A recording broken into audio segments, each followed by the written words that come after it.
मन मन कहीं एते विचलित ताको क्यों ढाका साहाଯ୍य करुछि एपट सेपट जावाको केतेबेले से बहुत खुशी हुए केबे दुखी केबे से सरल छुआ परी केबे दानव राक्षस तो केबे किछि भावना रे थाए तो केबे अभुला स्मृति रे हजि जाई थाए केबे भविष्यतर चिंता रे तो केबे अतीतर अंधकार रे आउ ए सब वर्तमान रे से तार समय को एमिति करी अनेक दिन मास बरस शेष जीवन मध्य बितेई दिए आ मनीष बिचरा ता जाल रे पड़ी सबू किछि भूली जाए से मन तार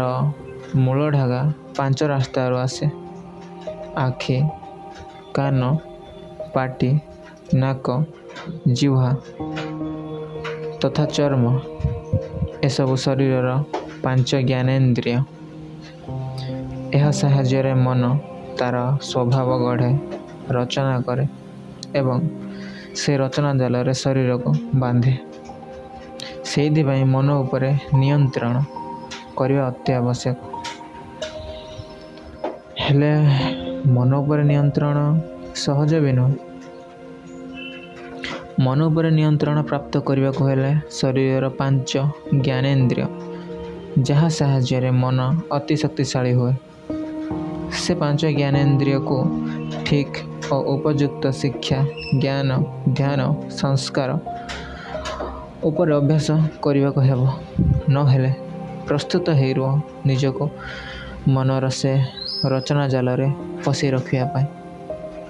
एठी आउ कहीं तुम उद्धार करें ही नहीं जेपर्यंत तुम निजे स्वयं निजको उद्धार न कर